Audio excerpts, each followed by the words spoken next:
All right, ladies and gentlemen, welcome back to Mesopotamia. Say what? All right, so this is progressing rather nicely. No noobs have attacked me, but there don't seem to be many people active in my quadrant at all. As I mentioned, I've reached out over here to James Kalawa, probably Callaway, but who knows? Maybe it's Kalawad, Kalawaka, James Kalawaka. Anyway, I reached out to him and said, hey, I'm going to leave a path to the oil field. And what I'm going to do is I'm just going to take two more territories, this one and this one. And that will leave the entire quadrant if he wants to develop that, and he can wrap around as much as he wants. Personally, I am a proponent of just getting one adjacent territory to the oil field. But there is something to be said for getting the resources from 1, 2, 3, 4, 5, 6. He could wrap around and get 7 others, get the resources from 7 other territories, and that's up to, and also the ones, it depends on how big you want to get.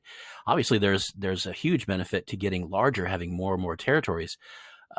You get more silver, you get more resources, and you generate more men. So, everybody has their own way of doing things. I prefer a straight shot to the oil field, and then I build up for, several days. Like I say, I like to have 10 cannon going in. What happens to me a lot is somebody else attacks in and gets it first. So in this game, you don't want to attack too soon, because if you do, obviously you'll get beaten back, and then that's your game's over. If I get beaten back out of the oil field, I shelf the game. Just like, okay, good luck, other guys, because you've got to break through and win it or die trying. So but it can be frustrating if you're waiting long enough to be able to attack in with what you think is enough power, and somebody else successfully attacks in. It's very frustrating. Then other times you wait so long that when you're attacking in, somebody else comes in and takes a couple of the exterior territories. And if that happens, I don't do anything about it, because as I mentioned, I don't go to war with people. I just don't. I hate going to war with anybody. The only time I go to war with people in this mode is if somebody attacks me, or late in the game, right? Late in the game, you have to make some moves. So I want to show you what's going on in this quadrant. In this quadrant, Italy and Germany are warring, and that's a terrible idea. I've already told you why, but it's just a bad idea. It does look like Italy may be getting the better of this engagement, but it doesn't matter. It looks like Italy is probably going to win this with the support of the cannon. It will be close. No, there's no fort there. It'll be fairly close, but I think Italy will probably win. Germany's just bombing an empty territory here. Probably he's away from the keyboard for now. But if Italy wins, which he very well might, he's probably learning that he can't attack in. He's probably learning that the hard way. I don't know why this cannon would be there. He can't cross this threshold. He can't attack in.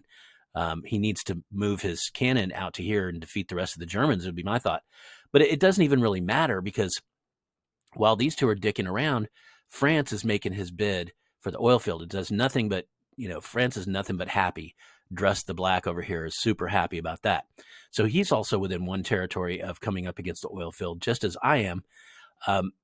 Taking a look over here, we have another person who's one territory away from touching the oil field. I went ahead and invited him to this channel so that he can watch. I'm like, yeah, watch, he's the opposite quadrant from me. We're not going to be battling until later in the game. And if I need to delay releases, if it starts to get really tense and I don't want him to see where my troops are or whatever, I can always just delay the release of the videos. But for now, I told him, it's like, hey, you can see what's going on in real time.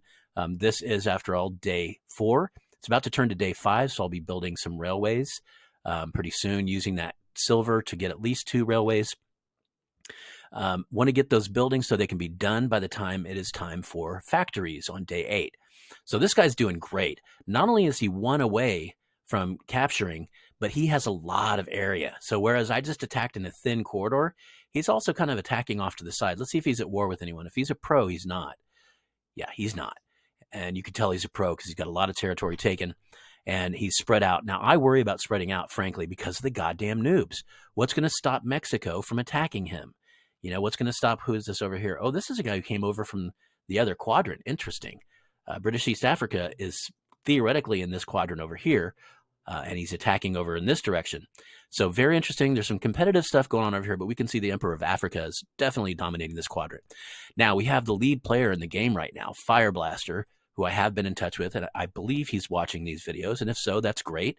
Let's see who he's at war with. Just kidding. He's only at war with the Ottoman First Army. Now, how is this guy not at war with the Ottomans? What in the? I didn't even think about that. He should at least be at war with the Ottomans. How did he even get there? That's bizarre. Don't get it. All right. So this guy is only at war with the Ottomans, as am I. You have to be at war with them, as I mentioned. And he is already adjacent. He's already adjacent. It does look like he's going for a big grab here. He's going to grab a lot of territory. He has a lot of other people reaching out as well, though. He's got two other, looks like fairly decent players who, like me, are one away from being adjacent to the oil field. It looks like he's not making any move to block them in. That's also a smart move. You do not want to block people in this game mode. You really just don't.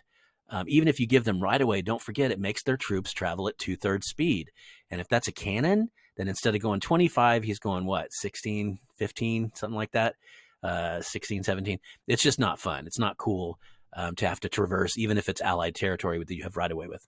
Okay, I think that's about it. I just wanted to cover the major aspects of this map. My goal is going to be to lay a railroad down here to increase my my iron, and my other railway probably here because it doesn't matter between the two foodstuffs. So, oh no, it's smarter to put it here, isn't it? Because that's more rail. That will be tough call. I don't know. I'll figure it out. But definitely one here because I want to increase that material supply because I want to continue building rails, but I also need that iron for factories come day 8. All right, that's it, guys. Thanks for checking in. I'm trying to keep these short and sweet, as I mentioned. Please be sure to spank that like button. If you're just stumbling on this out of the wild, also subscribe. We've got a ton of other playlists, everything from novelty games where we have one where Nerf, Surf, and Turf, where each team of 3 could only build one of the 3 kinds of units. One player could only build land, one player could only build navy, and the other player could only build air. And they had to work together to win the map. It was fun. We had 10 teams of 3. Fun game. That playlist is here on my channel as well. So make sure and subscribe. And absolutely, this is King Spankerton here signing out. Make sure and spank that like button on your way out. And I'll see y'all next time. Adios, amigos.